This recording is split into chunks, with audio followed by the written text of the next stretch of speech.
This mutation is called No Money, More Problems and is played on the Vermillion Problem. We have 3 mutators active. We have Twister, we have Slim Pickings, and we have Self-Destruction. So what is going on over here? No mining at all. So, this mutation, if you are an experienced co-op player, you will realize that this mutation is very, very straightforward if you're playing a hero-only commander. So Tutu over here is going to be doing a no mining, no spending run.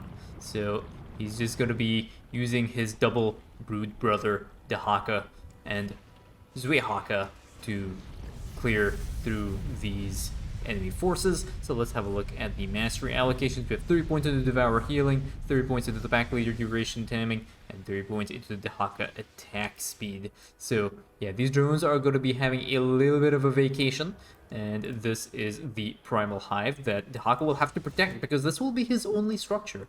If he loses this primal hive, it will be GG for him. So one of the things I have realized is for weekly mutations that are a little bit simpler, they're on the easier side, and a mutation like this on this kind of mission, because Vermillion Problem isn't a particularly difficult mission, and these mutators are annoying, but if you have a really powerful hero unit, not particularly difficult mutation to play. A lot of the co-op players will try and set themselves little challenges like this to try and clear this mutation. So if you are a slightly inexperienced co-op player, if you're newer to co-op and you are struggling with this mutation, my recommendation is to pick a commander with hero units. So Dehaka is a really good choice. Kerrigan is also a really good choice, and if you have Zagara P3, Zagara P3 is also really good. P2 Stetman is also really good. Any commander with a hero unit, the more powerful the hero unit, the better the commander is at this mutation, because it means that you don't really have to spend any resources to be able to fight Amon's forces. And one of the things that makes co-op unique is your access to said hero unit, and usually most of the damn hero units are really, really crazy strong. Now, one thing to note is that over here you are seeing the Devour cooldown timing, and this Devour cooldown is for Dehaka, it's not for Dehaka. I did want to change the co-op observe interface to also include Dehaka, but it is so rare to see Brood Brother being played, and let alone played to a really good level, that I just did not include it. So it's just one of the limitations of the co-op observe interface. I could easily add it, but I just don't think it's the amount of time that I would spend to add this is just probably not worth it. But anyway, Dehaka, Dehaka, I'm gonna call them Dehaka. These two little lizards are gonna be going, and they'll be slapping around, and they will be showing Amon's forces the power of the slapping. So far, so good. All the crystals have been collected, and remember that this is a no spending run as well. So not only is Dehaka not going to be mining, but he's not going to be utilizing any of his resources, so it means no cooldowns available for him. And again, like I said, it just goes to show you how powerful of a commander Dehaka is. Now, unfortunately, Dehaka doesn't really have a very easy way of clearing enemy structures, so he's going to be taking out these photon cannons, and I don't think enemy forces rebuild on the map. I just don't think it happens, so it may be a little bit easier. But you can see here the little lizard brothers. I need to come up with a name for these two. These little lizard brothers are going to start pushing through now, and they will start attacking. They have to be a little bit careful. Twister, there is a hybrid dominant plasma blast, and almost taking out Dehaka there. Bit of an issue, and they'll have to be a little bit careful. So these Adepts have now actually also going to be trying to aggro Dehaka around. This is going to be slowly attacking these units over. Lava Surge is coming up as well, just fighting with some Devours, and they're going to be deep tunneling now down across to try and get ready for dealing with this attack wave. Now this attack wave is going to be coming in a set of War Prisms, so a really well-timed Devour will be able to one-shot a lot of these things. So one Devour over there, second Devour over there, and that's pretty much a good chunk of the attack wave cleared. All that's left now is the Adept and 2 Stalkers, and those guys are going to stand no chance against Dehaka. There's another couple of Adepts there, and one thing to also note is they were not taking any damage from the lava. So some time ago, cannot remember exactly when, some time ago, Blizzard had patched that, and now you can no longer roast Amon's forces in the lava, which is kind of feels bad man as well. Now, one common question about this prestige is, why is this prestige usually not recommended by experienced co-op players? A lot of experienced co-op players will tell you, either play P1 or even P0, but P3 played the way that it is intended to be played, that is having these two guys running around, slapping things around, is usually, it's not a good prestige. And the reason behind that is, if you take a look at these two Dehakas, you have a level 4 and a level 3 Dehaka over here. Now, a level 4 and a level 3 Dehaka is just not as good as, say, a level 6 Dehaka, or a level 7 Dehaka. Stacking your experience on a single Dehaka is always better, and it's basically the same idea as Abathur. Why do you not make 20 roaches at the start of the game with Abathur and pick up the biomass and share your biomass across all the roaches? And it's basically the same idea. There's Dehaka just trying to devour there. It's the same idea. Is you stack it. It's much better to stack your experience onto one of the Dehakas and take advantage of a higher level Dehaka. But as you can see, it doesn't work out okay. It's just generally not the recommended way of playing it. But like I said, this mutation is easy. This mission is also one of the most relaxed missions. You're not really pressed for time. And in one of the co-op, like in the co-op tournament that ran, that I have now decided to abandon casting, there were really difficult mutations. Like, I'm talking like brutal +8, brutal +9 difficulty mutations that were being done on Vermillion Problem, because it is a very, very relaxed mission. There's plenty of time to pick up the crystals, and the lots of little cheeses that you can do. All you have to do is just trap the wave that attacks the crystals, and you can pick up the crystals with your worker. So there's a lot of little things you can do to make life a lot easier in this mission. So over here, these guys, we're just going to be watching a little slapping game here. Dehaka, Dehaka having absolutely no issues slapping Amon's forces left, right, and center. So now there's another attack wave coming in from the northern base here. And again, Dehaka and Dehaka will be getting into position and we'll be ready to go. And notice how he's actually attacking the pylon over there. He wants to make sure that, unfortunately that did not work as intended, but he wanted to make sure that he was not attacking the war prisms directly, because he does not want the war prisms to unload. But I think one of their devours was on cooldown here, which was somewhat problematic. There we go, double devour over there, clears out most of the units. Unfortunately, the war prisms have managed to unload. He does end up slapping that one sentry, and there was pretty much nothing else over there to take damage, but overall, very well handled. And now the next attack wave is coming. You can actually see the little semblance of the spawn there has come up, and there is something over here. I'm not really sure what that is. There's a unit maybe trapped there, but there's another attack wave coming in towards the central side. Again, Dehaka, Dehaka having absolutely no problem taking out these enemy forces. They have to be a little bit careful. Another nice devour, and now Dehaka has evolved. He's gotten his second arm for more slapping action, and now there is a unit over there. Okay, there's one random sentry that just barked over there. So what is going on over there? Okay, there's another warp prisms, and now there is a stalker. That Primal Hive is going to fight back. Guess what? In Dehaka's base, the structure slaps you. And now Dehaka and Dehaka is going to clear out those units. The stalker blinks are being a little bit annoying, but overall that has all been cleared up right now. And now there's a bird drone here to provide vision for Dehaka. And he's just going to go in and just going to jump in. There are two sentries over there, so there's a very nice devourer there. And second devourer as well. Both those sentries are gone, and now they have their fire breath. And this is where things start to snowball. You can see now both of them are actually at a very solid level. They're going to get the fire breath, and they are going to be able to do a very good amount of damage to Amon's forces. And they're just going to continue to start working away on this Nexus now. They have nothing really better to do. I don't think they have vision of anywhere else on the minimap, so these drones are just going to be chilling right now. They're going to be waiting, and they have to be careful as well about the Twister. I'm almost certain the Twister tends to move towards player units, so you do have to be a little bit careful of that. And there we go. There's another attack wave coming up now, and there are a bunch of Phoenixes. These Phoenixes will end up getting cleared out very quickly. There is also another drop attack here. I think that's probably going to be a set of War Prisms, so these War Prisms now will start to get devoured at some point. in the future. Yeah, there we go. Nice Devour over there. Pretty much one-shots everything inside the War Prisms, and that is pretty much the end of that attack wave. Now Dehaka can get back to picking up some more of these crystals over here. That drone has still not deposited this crystal, unfortunately, but I think you'll probably notice that at some point and get going over there. And now Dehaka is going to start pushing through as well.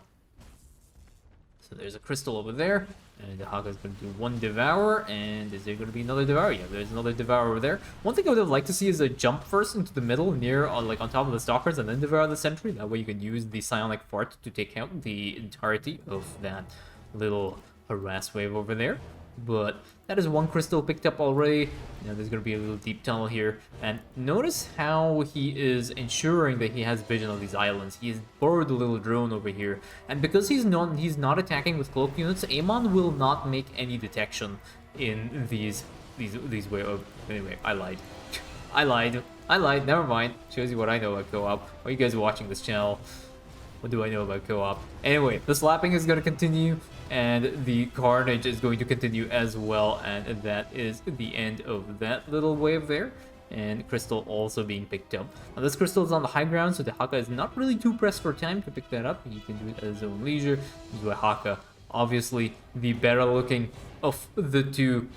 It looks like he's on fire. Like, he looks so much better than his little boring Godzilla bro there. And now Dehaka's going to start pushing into this next base. This base is going to be a little bit tricky. There is a hybrid Dominator, there is a hybrid Behemoth, some Fire Breaths coming up as well, sentries on the back line being MVPs, healing up all these adepts, preventing them from dying, some Disruptors as well, being confused, not knowing where to go, and now there are some Tempests over here, and Dehaka has to engage very, very carefully. There is a hybrid Dominator Plasma Blast on Dehaka, and Dehaka is going to take a huge hit. He's going to deep tunnel back down here. Does not want to lose his guys, because do remember that this is a no spending run, so Dehaka cannot actually invest his drones into reviving Dehaka faster, because that will just severely limit his ability to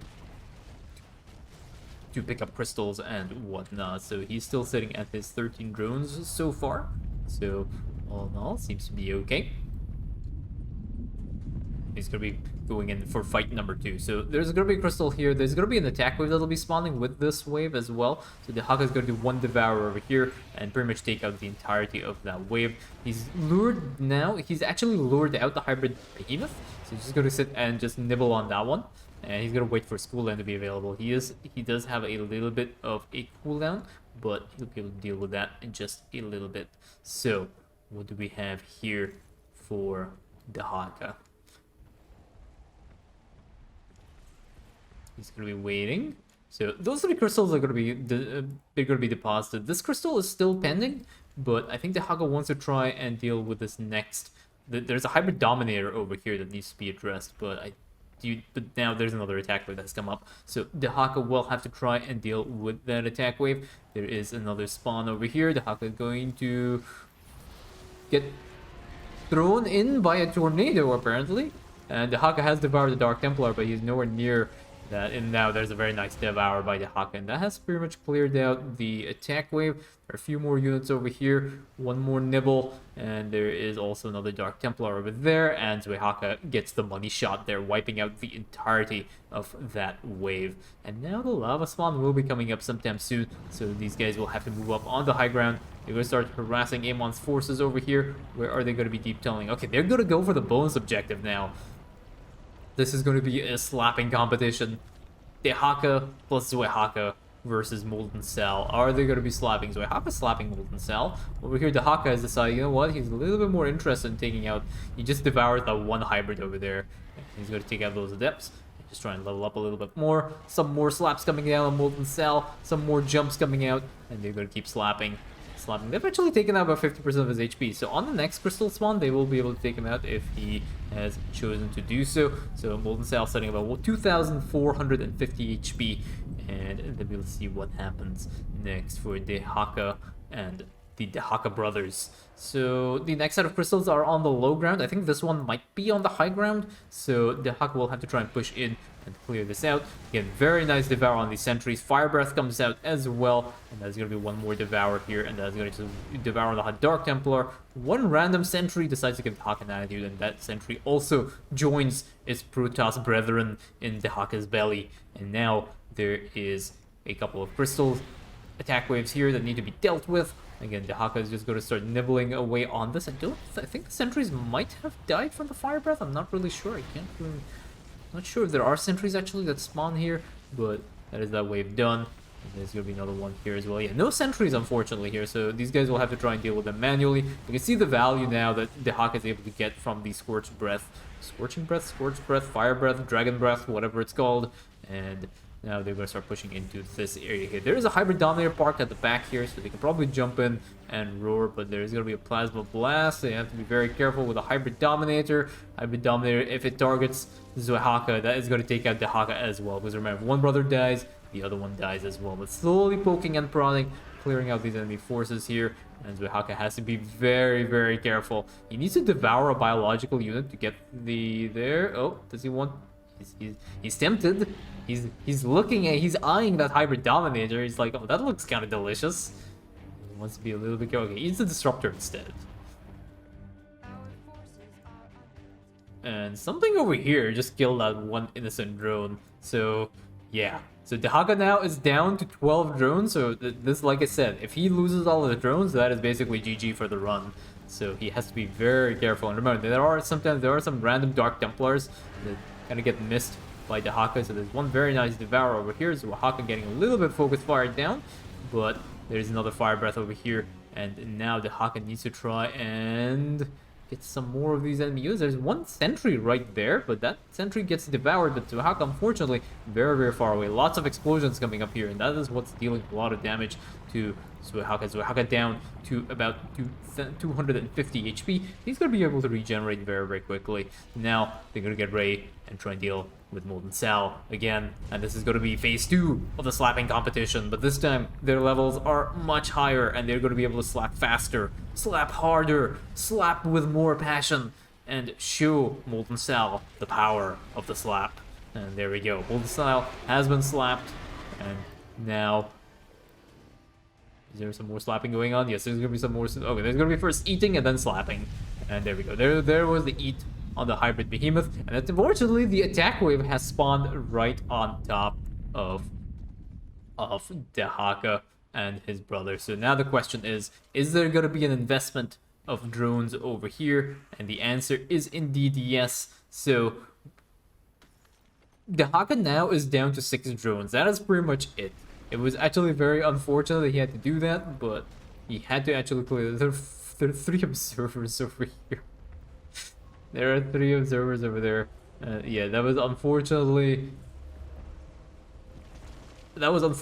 a setback, but they are going to be coming back now with a vengeance. And yeah, 2 crystal spawns over there pretty much wiped them out.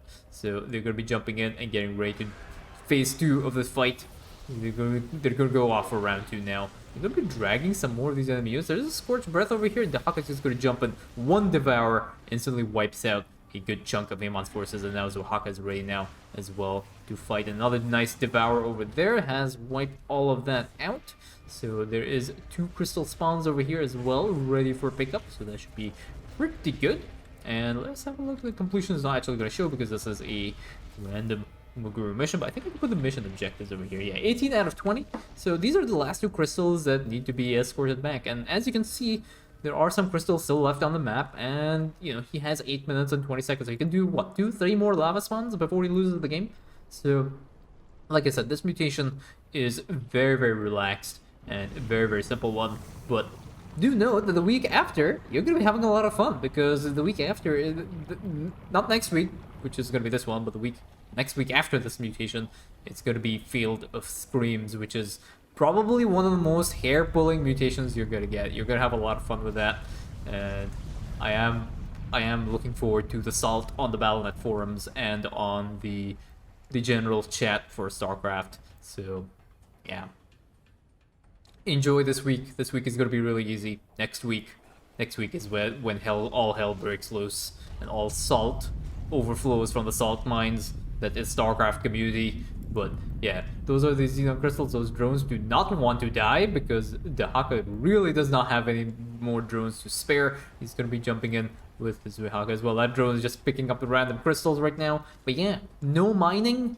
and no spending. And that is going to be the last crystal that has been deposited into the environmental stabilizer. And that is GG.